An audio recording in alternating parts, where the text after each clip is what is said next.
আসসালামু আলাইকুম সুপ্রিয় শিক্ষার্থীবৃন্দ, আশা করি আপনারা সবাই ভালো আছেন। আজকে আমরা পরিসংখ্যান একের চ্যাপ্টার 8 পরিকাঠ, বঙ্কিমতা এবং সুশীলতা চ্যাপ্টারের পরিকাঠ কি এবং কেন্দ্রীয় পরিকাঠ এবং আহ, কাঁচা পরিকাঠ সম্পর্কে আলোচনা করব। তো প্রথমে আমরা জানব পরিকাঠ কি।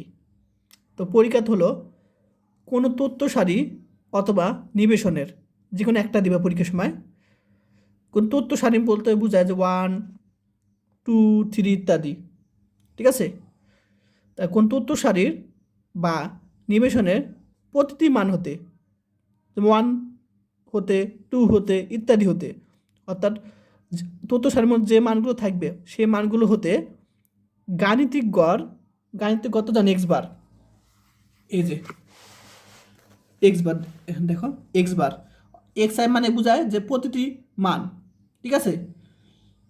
আর মান 1 2 3, তাহলে x1 x2 প্রতিটি মান হতে গাণিতিক গড় অথবা গড় ছাড়া অন্য কোনো ধ্রুবক, তাহলে আমরা ধরলাম এ, দেখো তাহলে আমরা গড় গাণিতিক গড় বাদে অর্থাৎ এক্স বার বাদে আমরা অন্য একটা ধ্রুবক ধরলাম এ, এর ধ্রুবকের ব্যবধানের বিভিন্ন শক্তি বা ঘাতের সমষ্টি, তাহলে ঘাত বলতে বুঝে পাওয়ার, তাহলে এখানে দেখো পাওয়ার কি, এখানে আর দ্বারা প্রকাশ করলাম। এখন আর এর মান অনেক কিছু হতে পারে, 1 2 3 ইত্যাদি হতে পারে। দেখো আর এর মান কি 1 2 3 ইত্যাদি হতে পারে, অর্থাৎ বিভিন্ন হতে পারে, বিভিন্ন শক্তি বা ঘাত। ঘাতের সমষ্টি, সমষ্টি মানে কি সামেশন, দেখো এখানে সামেশন আছে, সামেশন মানে কি সমষ্টি বোঝায়, এখানেও কি একই। সমষ্টিকে মোট পদ সংখ্যা দ্বারা ভাগ করলে, তাহলে এখানে দেখো আমরা কতগুলো সংখ্যা নিছিলাম, আমরা এন সংখ্যা পর্যন্ত সংখ্যা নিছিলাম, তাহলে আমরা কি দেবো, এন দ্বারা ভাগ করবো। তো ভাগ করলে যে মান পাওয়া যায় তাকে কি বলা হয়, পরিঘাত বলা হয়, বা ভ্রামক বা মোমেন্ট বলা হয়। অপর নামগুলো জেনে রেখো, ঠিক আছে।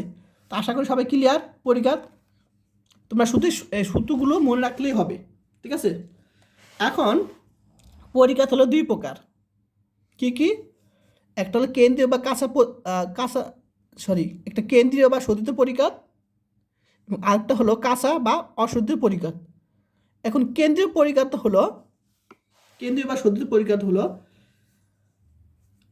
কোনো তথ্য সারির প্রতিটি মান হতে, অর্থাৎ এক্স আই, এক্স আইয়ের মান বোঝায় যে x1 x2 ইত্যাদি, তাহলে প্রতিটি মান হতে উহার গাণিতিক গড়ের ব্যবধানে, গাণিতিক গড় কি এক্স বার, তো গাণিতিক গড়ের ব্যবধানে বিভিন্ন ঘাতের সমষ্টি, তাহলে ঘাত মানে এই যে আর যা প্রকাশ করা হয়েছে এখানে, আর মান 1 2 3 ইত্যাদি, তাহলে বিভিন্ন ঘাত এর সমষ্টিকে মোট পদ সংখ্যাতে ভাগ করলে, এখানে কত এন সংখ্যা পর্যন্ত ধরা হয়েছে, তাহলে মোট পদ সংখ্যাতে ভাগ করলে যে মান পাওয়া যাবে তাকে বলা হয় কেন্দ্রীয় পরিঘাত বলা হয়। আর সমষ্টি বোঝায় এখানে সামেশন দ্বারা। তো কেন্দ্রীয় পরিঘাতের যে সূত্রটা এটা হলো মিউ আর, নিচে আর হবে, mu r equal to summation x i minus x bar power r divide by n, যেখানে আর এর মান কি 1 2 3 ইত্যাদি ঘাত হতে পারে। আশা করি ক্লিয়ার, এটা তোমার কেন্দ্রীয় বা শোধিত পরিঘাত, এটা ক বিভাগে চলে আসে। এখন আমরা শিখব কাঁচা বা অশোধিত পরিঘাত। তা আগের মতোই কোনো নিমেষণের বা তথ্য সারির প্রতিটি মান হতে গাণিতিক গড় ছাড়া, তাহলে এটা কী হবে, অশুদ্ধ পরীক্ষাতে গাণিতিক গড় বাদে অন্য কোনো ধ্রুবকের, একটু আগে আলোচনা করছিলাম, অন্য কোনো ধ্রুবক আমরা এ ধরলাম, ধ্রুবকের ব্যবধানের, ব্যবধান তো বুঝি পার্থক্য, প্রতিটি মান হতে কোনো ধ্রুবকের ব্যবধানের পার্থক্য, বিভিন্ন ঘাতের সমষ্টিকে, বিভিন্ন ঘাত তো বুঝেই, আর পাওয়ার আর এর মান 1 2 3 ইত্যাদি ঘাতের সমষ্টি অর্থাৎ সামেশন, সমষ্টিকে মোট পদের সঙ্গে ভাগ করলে, দেখো এন সংখ্যা পর্যন্ত পদ নিছি, ভাগ করলে যে মান পাওয়া যাবে, পদের সংখ্যাতে ভাগ করলে যে মান পাওয়া যাবে তাকে বলা কাঁচা বা অশোধিত পরিঘাত। আশা করি তোমরা পরীক্ষা আসলে ইনশাল্লাহ পারবে এবং পার্থক্যটা বুঝতে পারছো যে শোধিত পরিঘাত এবং অশোধিত পরিঘাতের পার্থক্যটা। তাহলে শোধিত পরিঘাত কি, গাণিতিক গড় হতে আমরা কি করব, ব্যবধান নিব, আর অশোধিত পরিঘাত আমরা গাণিতিক গড় ছাড়া অন্য কোনো ধ্রুবকের হতে ব্যবধান নিয়ে কাজ করব, এই দুইটা পার্থক্য। অর্থাৎ কোনো ধ্রুবক থেকে বিয়োগ করব অশূদ্র পরিঘাত, আর এখানে হলো গাণিতিক গড় থেকে বিয়োগ করব, এটা হলো পার্থক্য।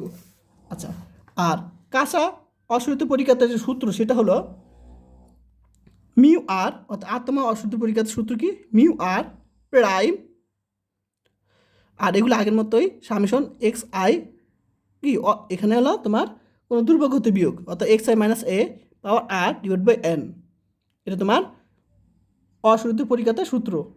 এখানে প্রাইম হবে যে আর এর মান 1 2 3 ইত্যাদি ডট ডট। ঠিক আছে, তো আজকে সেই পর্যন্তই, সব ভালো থাকবেন, আল্লাহ হাফিজ।